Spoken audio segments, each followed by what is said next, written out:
قرآن میں ارشاد فرماتا ہے قُلْ لَا أَسْأَلُكُمْ عَلَيْهِ أَجْرًا إِلَّا الْمَوَدَّةَ فِي الْقُرْبَى۔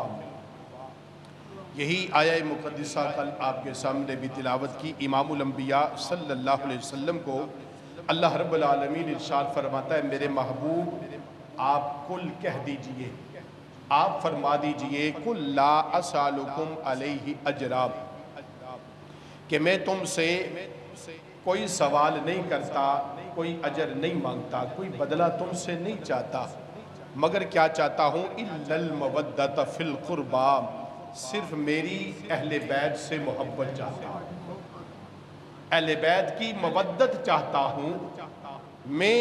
رب ذوالجلال نے ارشاد فرمایا محبوب اپنے غلاموں سے کہہ دو تمہیں اللہ نے ساری نعمتیں عطا فرمائی، حضور کے صدقے عطا فرمائی، تمہیں کلمہ نصیب ہوا، ایمان ملا، قرآن ملا، رمضان ملا، دنیا کی ہر نعمت اللہ نے تمہیں عطا کی، اور دنیا اور آخرت میں بڑی تمہیں پہچان دی کہ تم محمدی ہو، تم محمد کا کلمہ پڑھنے والے ہو، یہ تمہیں بڑی نعمت اللہ نے عطا فرمائی ہے، مگر ان ساری چیزوں کے دینے کے بعد بھی میں تم سے کچھ نہیں مانگتا، ان ساری چیزوں کے دینے کا کوئی بدلہ نہیں مانگتا، مگر کیا چاہتا ہوں إِلَّا الْمَوَدَّةَ فِي الْقُرْبَى، میری اہل بیت کی محبت چاہتا ہوں۔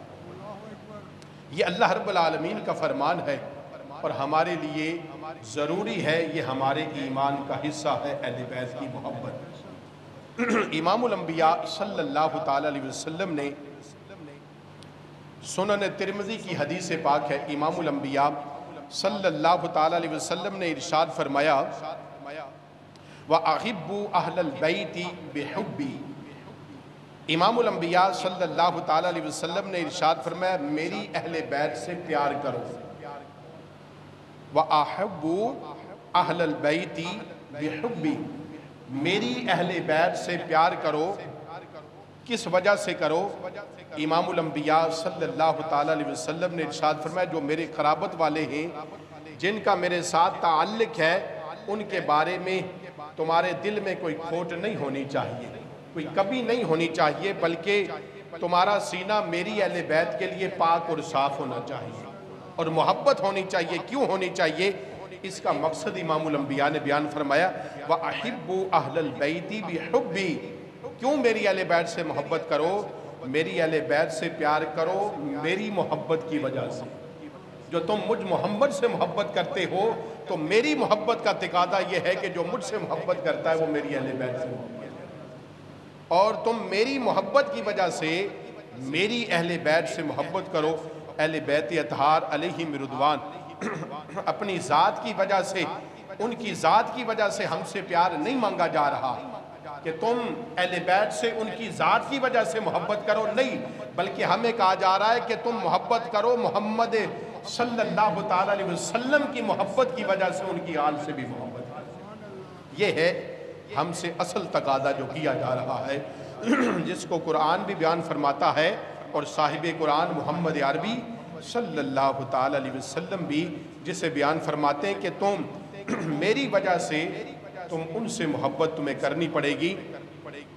اہل بیت اطہار کی محبت بنیاد پر، اس بنیاد پر رسول اللہ نے اس محبت کی نشاندہی کر دی، اور یہ دونوں وجہیں چونکہ لازم ہیں تاکہ کسی کو بھی غلط فہمی نہ ہو کہ اگر ہم اہل بیت سے محبت کرتے ہیں تو وہ بھی حضور کی نسبت کی وجہ سے، کہ یہ حضور کے اہل بیت ہیں، حضور کے گھر والے ہیں، حضور کے خاندان والے ہیں، اور اگر ہم صحابہ سے بھی محبت کرتے ہیں تو صرف صحابہ کی اپنی ذات کی وجہ سے ان سے محبت نہیں کرتے، بلکہ ان سے بھی جو تعلق ہے وہ حضور کی وجہ سے ہے۔ صحابہ کو جو پہچان ملا وہ تعلق مصطفیٰ کی وجہ سے ملا، جو حضور کے قدموں سے وابستہ ہو گئے ہم ان کے قدموں پر قربان ہوں گے۔ جو حضور کے قریبی ہیں، رشتہ دار ہیں، آپ کے سگے چچے ہیں، اگر وہ ایمان نہیں لائے، ابو لہب، ابو جہل، تو ہم ان سے محبت نہیں کرتے، ہم ان سے عداوت اور دشمنی رکھتے ہیں، اس لیے کہ وہ رسول اللہ کے دشمن تھے تو ہمارے بھی دشمن ہیں۔ اور ہم صحابہ اور اہل بیت سے اس لیے محبت کرتے ہیں کہ نبی کریم صلی اللہ علیہ وسلم کو اپنی اہل بیت پیاری تھی، میرے آقا نے فرمایا میری محبت کی وجہ سے میری اہل بیت سے محبت کرو، اور میری محبت کی وجہ سے آگے چل کے یہ روایت آئے گی، میرے آقا نے فرمایا میری محبت کی وجہ سے میرے اصحاب سے محبت کرو۔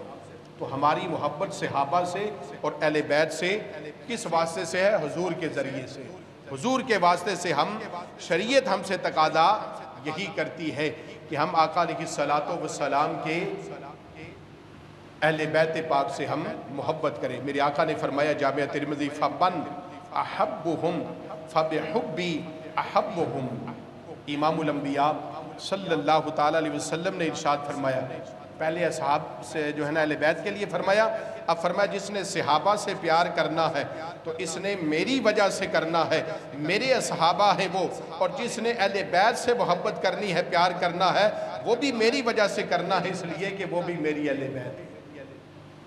اور اسی طرح سے اہل بیت مصطفیٰ صلی اللہ تعالیٰ علیہ وسلم کی یہ عظمت اور شان ہے۔ امام الانبیاء صلی اللہ تعالیٰ علیہ وسلم نے ان کی عظمت کو بیان فرمایا۔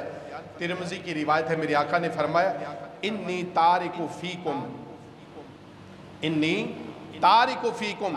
امام الانبیاء صلی اللہ تعالیٰ علیہ وسلم نے ارشاد فرمایا کہ میں تم میں ایک چیز چھوڑ کر جا رہا ہوں، جب تک تمہارا اس چیز سے تعلق قائم رہے گا تم کبھی گمراہ نہیں ہو سکتے، تم دنیا میں کبھی گمراہ نہیں ہو سکتے جب تک انی تارک فیکم، میں تم میں ایک چیز چھوڑ کر جا رہا ہوں، جب تک تم اس چیز سے جڑے رہو گے تم گمراہ نہیں ہوگے، اس چیز سے تعلق چھوڑو گے تو تم گمراہ ہو جاؤ گے۔ وہ چیز کیا ہے؟ ما ان تمسکتم بہی لن تدلوا بعدی۔ امام الانبیاء صلی اللہ علیہ وسلم نے فرمایا اگر تم اس کو مضبوطی سے تھامے رہو تو تم میرے وصال کے بعد بھی کبھی گمراہ نہیں ہو سکتے۔ اور یہ رسول اللہ صلی اللہ علیہ وسلم کی امت کے لیے ایک خاص محبت ہے، حضور کی جو اپنی محبت میں امام الانبیاء صلی اللہ علیہ وسلم نے امت کو یہ انعام دیا ہے۔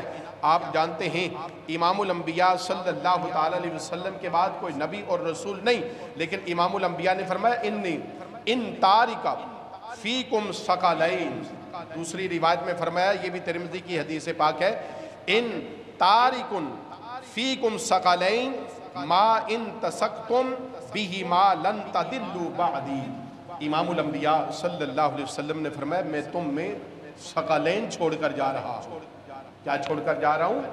ثقلین چھوڑ کر جا رہا ہوں، ان دونوں کے ساتھ جب تک تمہارا تعلق رہے گا تم کبھی گمراہ نہیں ہو سکتے۔ یہاں پر ثقلین کو ماں سے تعبیر کیا گیا، دو چیزیں یعنی چھوڑ کر جا رہا ہوں، جب تک ثقلین ان دو چیزوں کا تعلق تم سے رہے گا تم کبھی گمراہ نہیں ہوگے۔ امام الانبیاء نے پھر فرمایا کہ وہ دو چیزیں کون سی ہیں؟ پہلے فرمایا ایک چیز چھوڑ کر جا رہا ہوں، پھر کہا ثقلین دو چیزیں تمہارے درمیان چھوڑ کر جا رہا ہوں۔ کیا چھوڑ کر جا رہا ہوں؟ امام الانبیاء صلی اللہ علیہ وسلم نے فرمایا احدہما اعظم من الآخر، یہ جو آخری والی ہے اس سے جو پہلی والی ہے یہ بہت بڑی چیز دے رہا ہوں۔ احدہما اعظم من الآخر کتاب اللہ حب ممدود من السماء الى الارض۔ امام الانبیاء صلی اللہ علیہ وسلم نے فرمایا ان میں ایک دوسری سے عظیم ہے، ان میں سے ایک تو اللہ کی کتاب ہے اور اس کی رسی ہے اللہ کی جس کو آسمان سے زمین کے درمیان لٹکا دیا گیا ہے۔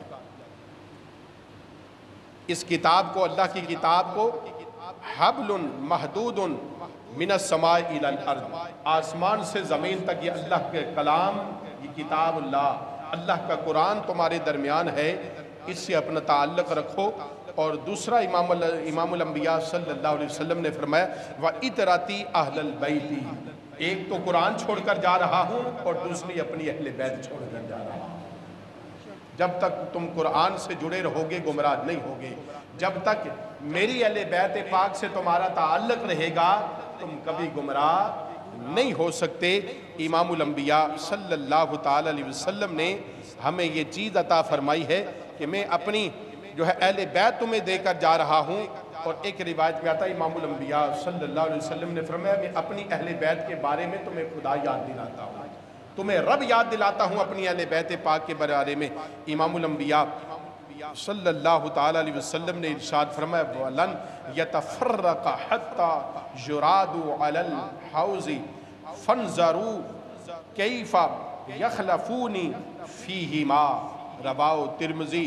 امام الانبیاء باب مناقب اہل بیت میں یہ حدیث پاک موجود ہے، اور حدیث پاک جو ہے وہ 3720 نمبر حدیث پاک ہے۔ امام الانبیاء صلی اللہ تعالیٰ علیہ وسلم نے اپنی اہل بیت کی پھر شان بیان فرمائی۔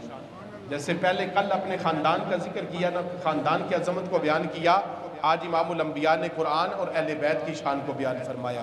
اور یہ جو روایت آپ کے سامنے پیش کی ہے، امام الانبیاء صلی اللہ علیہ وسلم نے اس میں اپنی اہل بیت کی شان اور قرآن بیان فرمایا کہ اہل بیت اطہار کا اور قرآن کا تعلق امام الانبیاء نے بتایا کہ نہ قرآن اہل بیت سے جدا ہے، نہ اہل بیت قرآن سے جدا ہے۔ اگر صرف اہل بیت کو چھوڑ کر قرآن کی طرف جاؤ گے تو بھی کامیابی نہیں، اور قرآن کو چھوڑ کر اہل بیت کی طرف آؤ گے پھر بھی کامیابی نہیں۔ کامیابی ان دونوں چیزوں کے ساتھ ہے، قرآن بھی ہو اور اہل بیت بھی ہو۔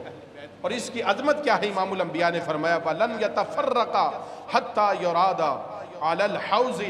امام الانبیاء نے فرمایا یہ دنیا ہی نہیں بلکہ کل قیامت کا دن ہوگا، میں مصطفیٰ حوض کوثر پر ہوں گا۔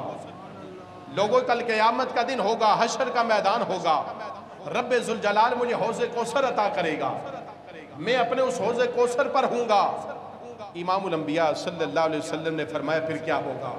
آپ نے فرمایا کہ قرآن اور اہل بیت میں کبھی اختلاف نہیں ہوگا، وَلَنْ يَتَفَرَّقَ، کبھی ان میں اختلاف نہیں ہے، آپس میں اختلاف نہیں، یہاں تک کہ قرآن ہے وہاں اہل بیت ہے، اور جہاں اہل بیت ہے وہاں قرآن ہے۔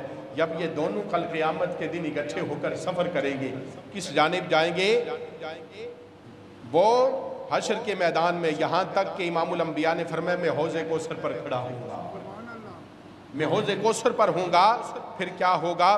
فَانْظُرُوا كَيْفَ يَخْلِفُونِ فِيهِمَا۔ امام الانبیاء صلی اللہ علیہ وسلم نے فرمایا میں حوض کوثر پر کھڑا ہوں گا، حشر کا دن ہوگا، یہ دونوں قرآن اور میری اہل بیت میرے پاس حوض کوثر پر آئیں گے۔ یہ حوض کوثر پر اہل بیت اور یہ دونوں میرے پاس آئیں گے۔ امام الانبیاء صلی اللہ تعالیٰ علیہ وسلم نے ہمیں قرآن کا وہ عظیم نسخہ عطا فرمایا ہے، اور حشر کے میدان کا امام الانبیاء صلی اللہ تعالیٰ علیہ وسلم نے ہمیں وہ نقشہ بیان کیا۔ اگلی روایت میں امام الانبیاء صلی اللہ تعالیٰ علیہ وسلم نے موجم کبیر کی ہے، اور سنن جو ہے وہ کبریٰ کی ہے، اور جو ہے اسی طرح سے جو ہے وہ احمد بن حنبل نے بھی اس کو روایت کیا ہے، مستدرک میں بھی ہے، اور کئی احادیث کی کتابوں میں یہ روایت ہے۔ اس روایت کو انشاءاللہ پیش کرتے ہیں، پھر اس کے بعد انشاءاللہ دعا کی جانب جائیں گے۔ امام الانبیاء صلی اللہ علیہ وسلم نے فرمایا، کل قیامت کے دن کا منظر امام الانبیاء نے بیان فرمایا اور کہا کل نسب و سبب، کل نسب و سبب ینتقع یوم القیامت الا نسبی و سببی۔ امام الانبیاء صلی اللہ علیہ وسلم نے فرمایا کل قیامت کا دن ہوگا، ہر نسب اور ہر سبب قیامت کے دن ختم ہو جائے گا، ہر سبب قیامت کے دن ختم ہو جائے گا۔ کل نسب و سبب ینتقع یوم القیامہ۔ امام الانبیاء نے فرمایا ہر نسب اور ہر حسب قیامت کے دن ختم ہو جائے گا، الا نسبی و سببی۔ امام الانبیاء نے فرمایا میرے نسب اور میرے سبب کے علاوہ سارے نسب ختم ہو جائیں گے، ساری حقیقتیں کل قیامت کے دن ختم ہو جائیں گی، سارے نسب اور حسب ختم ہو جائیں گے۔ بلکہ قیامت کے دن امام الانبیاء صلی اللہ علیہ وسلم نے فرمایا اس دن قیامت کے دن کوئی اس لیے نہیں نوازا جائے گا کہ یہ فلاں قبیلے سے ہے، یہ فلاں بلادری سے ہے، فلاں خاندان سے ہے، اس کا تعلق فلاں سے ہے، اس کا تعلق فلاں سے ہے۔ یہ ساری باتیں امام الانبیاء صلی اللہ علیہ وسلم نے فرمایا یہ ختم ہو جائیں گی، یہ ساری باتیں ختم ہو جائیں گی۔ لیکن میرے سرکار نے ارشاد فرمایا، امام الانبیاء صلی اللہ علیہ وسلم نے فرمایا میری آل کا تعلق قیامت کے دن میرے ساتھ رہے گا، اور یہ قیامت کے دن میری اہل بیت کا تعلق میرے ساتھ رہنا، اس کا رنگ ہی اس قیامت کے دن نظر آئے گا۔ یہ قیامت کے دن بھی یہ رنگ دکھائی دے گا، جو میری اولاد ہے، جو میری ذریت ہے، اس کا نسب میرے ساتھ ملتا ہے، اور جو میرے خون میں ہے، جو میری آل ہے، اس کے لیے میری آل ہونے کا قیامت کے دن بھی پروٹوکول دیا جائے گا۔ میرے خاندان کے ساتھ جڑنے والے لوگوں کو، میرے خون والے رشتوں کو میرے ساتھ تعلق رکھنے والوں کو، میری آل کو قیامت کے دن بھی شان اور مقام دیا جائے گا۔ اور کیا مقام دیا جائے گا؟